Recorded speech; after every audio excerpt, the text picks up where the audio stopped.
This is an RNZ podcast. They say it takes a village to raise a child. I'm Kathryn Ryan, and here we draw on my conversations with experts on 9 to Noon to help you navigate family life. Well, Christmas and the holiday season can be a stressful time for many people. We are welcoming our guest Karen Nimmo, the psychologist, who has some coping strategies to share. These are things like, for some it can be as simple as fatigue after a busy year. For others, bigger emotional issues will rise to the surface. Karen, good morning.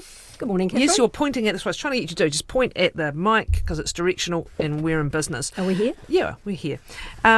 Why is this time of year so stressful? There's the obvious rushing and organisation and planning. There's obviously families coming together.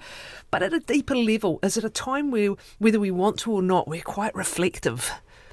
I think in the first instance, we're all exhausted. You know, we get to the end of the year and we're all finishing work, and then as you finish work, there's still a mountain to climb before you actually get to Christmas Day. So you're buying things and there's a lot of logistics. So, you know, we're tired, and of course, when we're tired, that increases our emotional vulnerability to things going wrong. The next thing is financial stress. That's huge for people. We feel at this time of year that we're sort of hemorrhaging money, trying to keep everybody happy. So that puts a huge amount of pressure on people. And I think the other thing is we have huge expectations of togetherness around Christmas, which is probably exacerbated by our online social media culture, where everybody's pictured smiling and wearing their Christmas jumpers, although not in New Zealand, but, you know, snowflakes falling and everybody being happy. And I think that puts a lot of pressure on people who are not in that kind of space to try and maintain or to present that kind of look. There's an idealised perfection that we all know is not the reality. In fact, we're going to talk in a moment about strategies for dealing with some of the realities. But even though we know that, is it a time when we feel, why are our gatherings, or why is our family, or why is our situation not perfect like theirs? I think so, and we look on social media and we see everybody else seeming to have an amazing time, and that can sort of make us reflective around our own situation. But, you know, I think most people in New Zealand do understand that there's an underbelly to Christmas that is not particularly tasteful, and that's the domestic violence statistics that go up, and all the drinking and the addiction problems. And a lot of people are worrying and struggling at this time of year with mental health issues. You know, there's loneliness, there's conflict, there's a huge amount of stuff, if you like, that go into the mix. Can we start with that first before we get to the family dynamics? Because not everyone will be at a gathering this Christmas, or they may be at one physically but not really there emotionally. And that's what I was getting at. At a deeper level, it's very reflective. People who are grieving or have had a bereavement, this is acute this time of year. People who live alone and don't really have anywhere else to go and may manage, by and large, day to day, perfectly well. But it's a time where the world tells you your life should look like this on this one day. I know people who've got on planes in order to avoid Christmas Day. That's right. They've planned their travel so they can miss it out entirely because of that symbolism, that thing about it. I've had the same. I've had a lot of clients who have wanted to avoid it altogether because it just puts so much pressure, and that can be in a myriad of different ways. I think you're right about the difficult memories for people. It's, first of all, there's the association often with loss. So if you can imagine what Christmas is like this year for the people of Whakaari, White Island, and the Muslim tragedy, those things are difficult. It's not just the event itself either, it's the first Christmas without. So the person is missing. And it's another one of those milestones, and it's a big milestone. That's right, and it goes on. It's not just the first Christmas, it's the second Christmas, and then it sets up sort of a negative view of the whole occasion, which is quite understandable when you've been through that kind of thing. Is there a way of dealing with it? I often wonder whether you can try and just blank it out. I mean, you can just sit and watch the movies all day or whatever, but you could also be positive about making it a day where, whatever your personal circumstance, get up, make sure you cook a nice meal, whether or not you've got company. Get outside and go for walks and enjoy seeing the kind of atmosphere around the place. That sounds very Pollyanna-ish and positive. But it is one of the strategies you can say, if this is going to be a tough day emotionally for you, how are you practically going to plan the day and get it behind you? Yeah, you're right. That's good, solid psychology, actually, Kathryn. But I think we also have to acknowledge the tough side of it, and the grief and the loneliness and the difficulty for people. Sure, you can put on a bright face, but I think you can't force people to be jolly, and you can do things that will make the day easier. For example, as some of the things you said, structure the day really well, plan the meal, get everybody organised, keep the expectations clear, make it simple so that people are not feeling too stressed financially. All those kind of things can help, but that doesn't stop people's personal feelings creeping in around the edges. Then let's talk about sitting with those feelings, which is what anyone who is grieving, anyone who is lonely, anyone who is struggling has to do, right? It's going to be one of those days where you have to sit with those feelings. And how do you do that? It's really difficult. I think, as we just said, structure is really helpful. So if you know what's happening in the day, that always lowers anxiety. Clear expectations or clear guidelines around what you have to do and where you have to be are really helpful. That's particularly important in the case of families who are separated and blended. If everybody's got a plan, it usually works a lot better. But, when there are people who are, lonely, elderly, singles can be very lonely. It can be a very lonely time for children who don't have their own kids and have to turn up at the family gathering with all the, siblings and grandkids. Very good point. Someone perhaps is trying to have a child. It's another day where it's going to be in your face. I've had actually quite a few clients who have wrestled with that themselves. Maybe they have children because they don't have children because they couldn't, or maybe it's by choice, or maybe they just don't have a partner. But they can become quite overwhelmed because, it's a big family day and they don't feel like they have something of their own. So they'd really rather get out of it. So do you anticipate that you're going to have these feelings? You might have had them last year and you're probably going to have them next year. Do you anticipate, and just sort of, how do you prepare?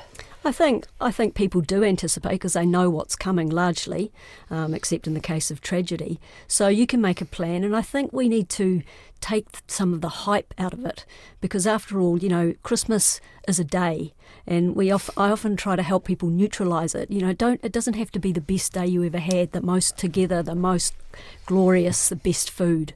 It can be just another day if that's what is going to work for you. And I think that's important. Great.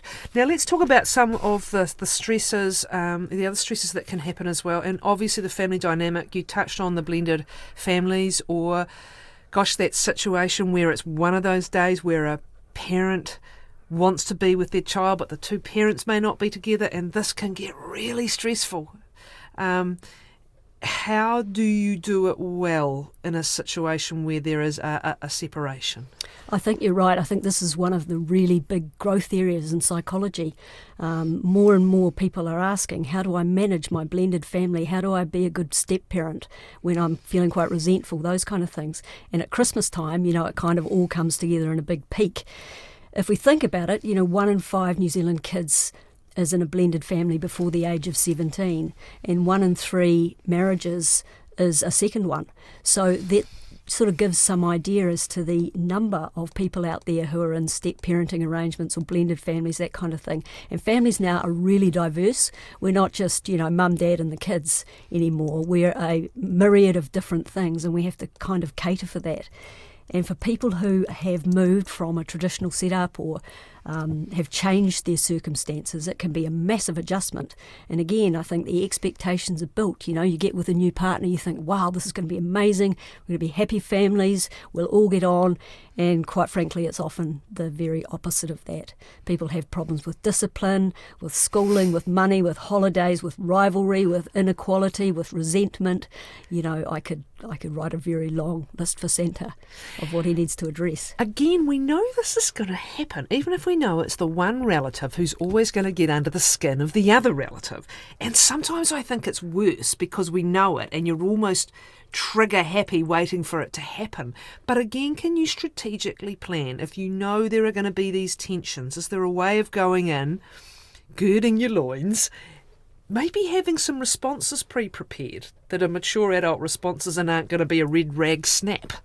Yeah, think about your own emotional management. I mean, you're the one person you can control. So if you the can't, whole damn crowd. Correct. Well, hopefully. And that's borderline sometimes. I agree. But, if you can't move your placemat to the other end of the table, then you really do need to think about how to, manage Uncle Stu who's, a bit touchy-feely, or somebody a sister who I'd move away from Uncle Stu. Yeah, frankly. I feel like Uncle Stu probably shouldn't have been invited. Yeah. But, people can clash with a sister that they just don't get on with, and they have to be next to at the table. Or in families we have old roles, don't we, that we settle into, and those are very hard to bust out of. We've got the spoilt younger sister or the bossy older one, and we somehow revert to those people You've when we're just with hit families. on the absolute single biggest challenge is that one-on-one you can be fine, but when you're all back together, you fall. It's almost like you revert 10, 20, 30, 40 years. You fall back into that childhood hierarchy and chain of command. It's like a chain of And you dominoes. have to, and the behaviour comes too. You have to anticipate it and say, "No, I'm not going. It's not going to be me. I'm not. Well, I might feel it, but that's another thing. You can feel it, but not say it or do it. Can't That's right. You can manage your reactions, and I think you need to think about that. I've had a number of clients who just want to avoid, and I think, okay, that might work for one Christmas, but ultimately, what's that doing to you as a person? I think that you can get into the space and you can learn to manage yourself, and the triumph of doing that well is a really great thing for your own psychology. It can really boost your own mental health. It can move you forward.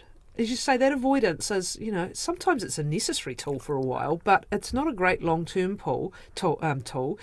And if you can navigate a situation as acute as Christmas and find a way through it, it can be a way to progress in a situation. I totally agree. But, sometimes people take some time to come to that because, we do slip into those old spaces. We haven't mentioned the fact that there's often booze around and people often have it early in the day, and sometimes it might be really hot and we're all crammed together, and sometimes it's a physical environment that's not ideal for the self-management that we're talking about, right? Although you can do stuff differently, can't you? I mean, get outside, have a normal lunch and have your main meal a little bit later instead of having turkey and chocolates at 11 a.m. We can reinvent stuff in a way that we think might work better, right? We can, but we have to be up for it, and we all have to be up for it. And if you're not the host, you might not have much governance around who's pouring the drinks.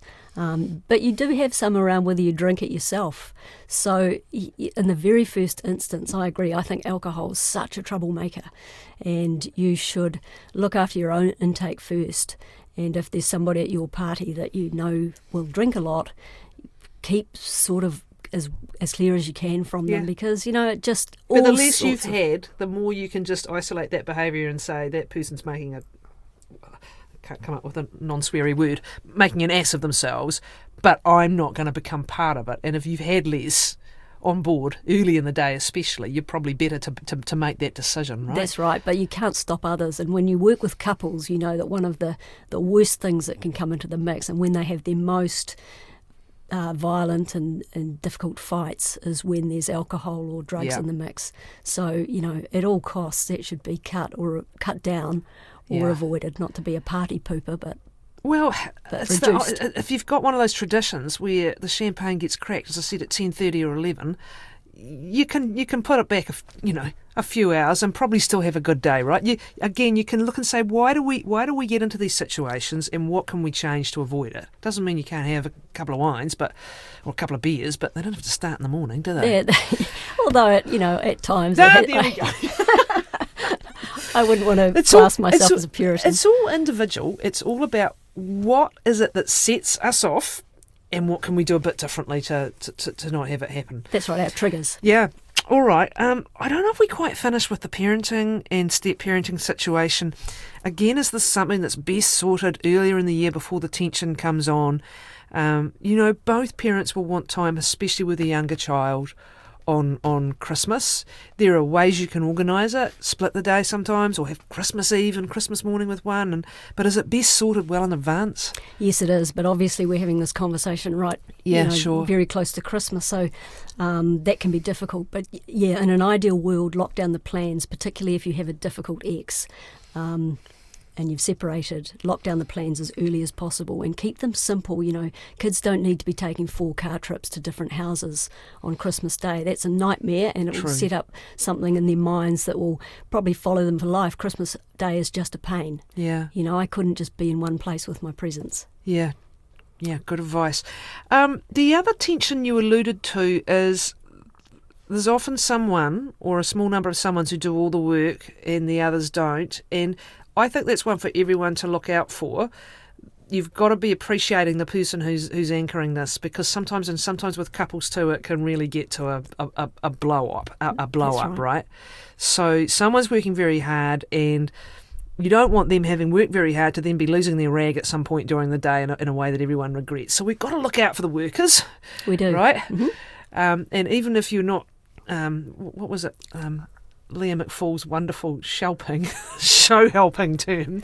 Even if you're not one of those, what you can do is bring some love and bring some praise and acknowledgement of people who are doing it really hard, or doing all the looking after the kids or whatever. Yeah. And, if hosts need to delegate tasks, so hand them out. That's the other thing, don't be the martyr. No, don't be the martyr, and don't have too high standards. If somebody's not a great cook, too bad. Let them bring their fairly average dessert anyway. And if you're coming to somebody's place, to offer, and not just to accept, oh no, it's okay, to actually make an effort to look up a recipe, to make something, to bring something, and like you say, to try to bring some sort of good cheer, because you can if you try, as long as you're not going through something particularly tragic or difficult. That's slightly different, but most of us can rally up and make a good fist of the day. We can, and it can have great moments. It's about, maybe sometimes avoiding that point where the wheels come off if they're going to. And I think it's also, it's a time of year again when you can look out for those for whom it may be a challenging day, and you can do some things like either invite them over, or try and see them before the big day, or just up our care of people around us, because for whatever reason, it's one day in the calendar that brings a lot of acuteness to it, whether it's acute joy at your kid's first Christmas, or whether it's an acute memory of something that's happened to you. That's right. We can all just be that little bit kinder, not only on the day, but around the day, right? I agree. Be kind, be caring, and just be a little thoughtful of other people's stories. Hope it's a great one for you, Karen. Thanks very much for coming in. Psychologist Karen Nimmo.